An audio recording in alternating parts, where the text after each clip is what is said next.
TTP stands for Tactics, Techniques, and Procedures. The old ways of stealing information are long gone.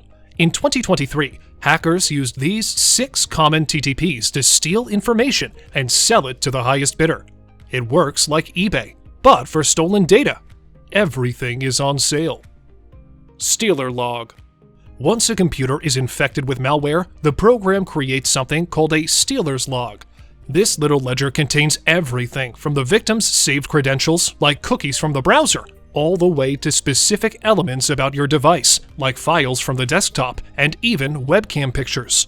The malware is autonomous and creates an archive of the collected data. In the case of Stealer malware, cybercriminals don't even need to write malware from scratch. They can simply buy the program from a forum and use it the same day. Raccoonstealer. This is arguably the biggest malware-as-a-service platform on the internet. You just pay a fee to a malware company to use their software, and you can start stealing data. MAAS server owners offer botnet-paid access to distribute malware. Mostly, these cybercriminals get personal account services that allow them to control cyberattacks, manage victim data, and get technical support. What's startling is that cybercriminals using Raccoonstealer can share victims. It's easier than ever to become a hacker. All you need to do is pay a monthly subscription. Lockbit RAAS. Lockbit allows cybercriminals to generate dedicated ransomware builds from the platform. Cybercriminals do this for each of the victim's devices, and it encrypts all of their files, leaving a ransom note. This note contains a set of instructions the victim is supposed to follow to get in touch with the attacker. Often, victims come to the recovery service and start negotiating within the Lockbit panel. Another similar model is Conti Ransomware as a Service, which involves the same process and requirements as Lockbit. Credential Markets. 2easy and Genesis are common marketplaces for cybercriminals to purchase victim data. Genesis Marketplace works like any other e-commerce site, where cybercriminals create an account and look for specific credentials. It also has a dashboard that allows thieves to apply filters to their victim research.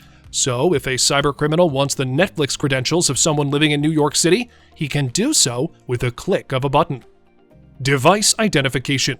Most cybercriminals now know that requirements for direct access to information involve browser fingerprints, cookies, credentials, and IP location. In fact, these are the elements Google reviews when you log into your Gmail account and determine whether or not you're signing in from the same device.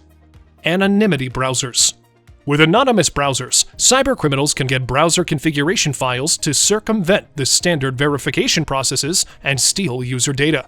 In layman's terms, cybercriminals use browser configuration to mimic the victim's configuration. Genesis Browser allows cybercriminals to import their bots from the market to their own browsers. As a result, you don't know who's the attacker and who's the victim. Average break time and increase in intrusions. Cybercriminals are quick. In fact, an extensive report shows that the cybercriminals' average break time is around 79 minutes, and that time has only gone down. Intrusions are easy because of RMM tools. There's been over a 300% increase in remote management and monitoring tools. RMM tools are open source and free solutions that cybercriminals use to avoid any detection and get out of the targeted environment unnoticed. What should you do? It is better for companies to reach out to threat intelligence providers to prevent and resolve malware, spyware, and ransomware issues. Ideally, large corporations should get a robust threat intelligence solution. It could be a manual consultation or a threat intelligence platform.